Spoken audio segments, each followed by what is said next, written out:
tun da muka shigo nake jin cewa ba za a yi ba, amma in ba za ka damu ba mai zai hana har ila yau dai wakilin mu ya samu jawabi daga cikin waɗanda za a naɗa musamman na cikin fada, wannan zai ba mu dama da tabbacin cewa a'a za a yi naɗin ko kuwa ba za a yi ba. So ba abin da za mu ce ya mu gode wa Allah da ya nuna mana irin wannan rana. Kowa ya gani irin jama'an da suka taru a nan, ga kowa nan cikin ƙoshin lafiya, sai hamdala kowa ke yi. To amma abin da aka ce aka yi shi da lokaci, komi sai da lokaci.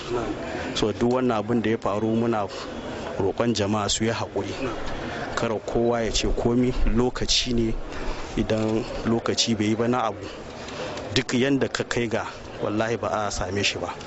So ina kuma godewa Allah kuma ya nuna muna sabon lokaci da zai zo mu yi wannan abin cikin farin ciki.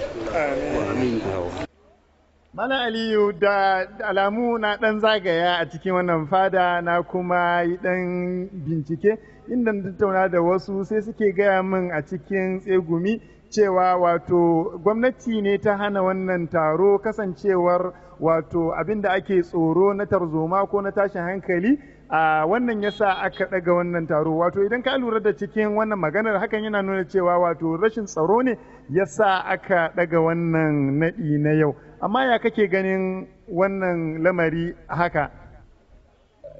To kamar dai yadda muke gani babu wani alamun tashin hankali ko tarzoma a tattare da jama'an da suka halarci wannan wurin.